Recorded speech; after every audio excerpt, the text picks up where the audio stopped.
एक राजा था, उसके 7 लड़के और एक लड़की थी। राजा ने अपने 7 लड़कों का विवाह करवा दिया था।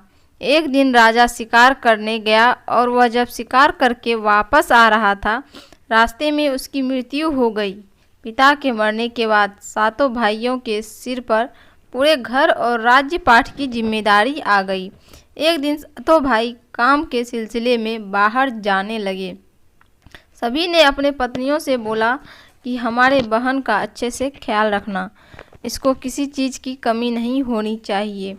7 पत्नियों ने बोला कि ठीक है। इसके बाद 7 भाई चले गए। भाइयों के जाने के बाद लड़की की भाभियों ने उससे बहुत काम करवाने लगी। सबसे छोटी वाली भाभी उससे काम नहीं करवाती थी। बाकी जो 6 भाभियाँ थी उससे बहुत काम करवाती थी। एक दिन की बात है, शाम हो गया था। बड़ी वाली भाभी ने कहा कि जाओ जंगल में से लकड़ी लेकर आओ। लड़की ने रस्सी मांगा। भाभी ने कहा बिना रस्सी के जाओ। वह मन में सोच रही थी कि भला बिना रस्सी के कैसे मैं लकड़ी लेकर आऊंगी। वो जंगल में गई, उसने लकड़ी एकत्रित किया और बैठकर रोने लगी। तभी एक सांप आया। उसने लड़की को रोते देखकर पूछा कि क्यों रो रही हो। लड़की बोली कि मेरी भाभी इंतज़ार कर रही होगी कि मैं लकड़ी लेकर आऊँ तो वो खाना बनाए। मेरे पास तो रस्सी ही नहीं, तो मैं ये सारी लकड़ियाँ बिना बांधे कैसे लेकर जाऊँ। सांप ने बोला कि बस इतनी सी बात, मेरे ऊपर लकड़ी लाकर रखो। लड़की ने वैसा ही किया और सांप ने लकड़ी को लपेट लिया। इसके बाद लड़की फिर सोच में पड़ गई। सांप ने बोला कि अब क्या हुआ। लड़की बोली कि तुम्हें अगर मेरी भाभी देख ली तो तुम्हें मार देगी। सांप ने बोला कि चिंता मत करो, मुझे लेकर आंगन में छोड़ देना, मैं नाली से निकल कर जाऊंगा। लड़की सांप की बात सुनकर खुश हो गई और अपने घर के तरफ निकल पड़ी। कुछ देर बाद लड़की घर आ गई। उसे घर जाने में रात हो गई थी। उसके देरी से आने की वजह से उसकी भाभी ने उसे खाना नहीं दिया। उसे बहुत मारा पीटा। लड़की बेचारी रोते रोते सो गई। फिर अगले दिन उसे एक चलनी दिया और बोला कि जाओ पानी लेकर आओ। लड़की नदी के किनारे जाकर पानी भरने की कोशिश कर रही थी, परंतु सारा पानी गिर जा रहा था। वो वहीं पर बैठकर रोने लगी। तभी अचानक एक मेढक आया। वो लड़की को देखकर पूछा क्यों रो रही हो। लड़की बोली कि मैं पानी भर रही हूँ, लेकिन सारा पानी चलनी से गिर जा रहा है, क्योंकि चलनी में बहुत सारा छेद है। मेढक ने उसे एक उपाय बताया और बोला कि बस इतनी सी बात। उसने अपने सारे मेढक को बुलाया और उस चलनी में बैठ गया और बोला कि घर ले जाकर एक बाल्टी में रख देना, हम सारे मिलकर उस बाल्टी में पेशाब कर देंगे और बाल्टी भर जाएगा। उसके बाद हम लोग वहाँ से चले जाएंगे। लड़की ने वैसे ही किया। उस लड़की की भाभी हर रोज़ ऐसे ही उटपटांग काम कुछ न कुछ करने के लिए देती थी। एक दिन की बात है, उस लड़की को एक काला रंग का कंबल दिया और बोला कि जाओ, जब तक ये कंबल सफ़ेद न हो जाए घर लौट के मत आना। लड़की बोली ठीक है। लड़की कंबल लेकर चली जाती है और नदी के किनारे बैठकर उसे धोती है।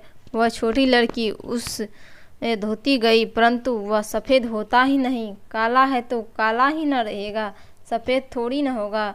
लड़की को 2 दिन हो गए, वह बिना कुछ खाए पिए बैठी रही और फुट फुट कर रो रही थी। तभी उसके 7 भाई नदी के पास वाले जंगल में होते हुए बाहर से लौट कर आ रहे थे। 7 भाइयों को किसी लड़की की रोने की आवाज़ सुनाई दिया। वे नदी के किनारे पहुंच गए। अपने बहन को उस हालत में देखकर उन सभी भाइयों का दिमाग खराब हो गया और पूछा कि बहन, ये हालत किसने किया। उस छोटी लड़की ने सब कुछ बताया। इसके बाद 7 भाइयों ने बहन को साथ लेकर घर गए और बहन को बाहर ही कहीं छुपा दिया और बोला कि जब तक हम में से कोई न आए यहाँ से कहीं मत जाना। इसके बाद वो घर के अंदर चले जाते हैं। सारी पत्नियाँ अपने पति को देखकर इतने खुश होते हैं कि पूछो मत।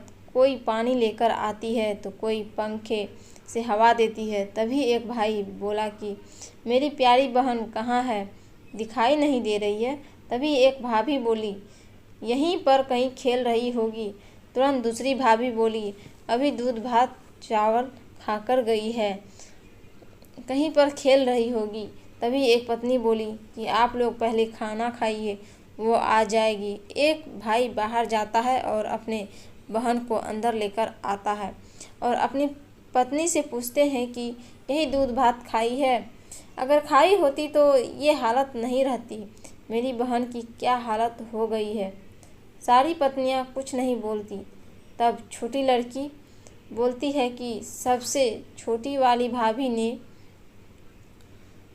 कुछ नहीं किया है, बाकी सारी भाभी ने बहुत सताया और काम करवाया है। सारे भाइयों ने मिलकर अपनी पत्नियों को घर से बाहर निकाल दिया और सबसे छोटी वाली पत्नी रह गई। उसके बाद सारे मिलकर राजपाट चलाने लगे। इस कहानी से हमें क्या शिक्षा मिला? इस कहानी से हमें यह शिक्षा मिलती है, हमें दूसरे का कभी भी बुरा नहीं करना चाहिए। अगर सारी पत्नियां मिलकर स्वयं काम की होती और उस छोटी लड़की से काम नहीं करवाई होती और उसके पूरे जुर्म नहीं किया होता तो उन्हें घर से बाहर नहीं निकलना पड़ता। कहावत है ना, अगर हम किसी के लिए गड्ढा खोद कर रखे हैं तो हमारे लिए भी कहीं गड्ढा खोद कर रखा होगा। दूसरों के चक्कर में हम इंसान स्वयं गिर जाते हैं।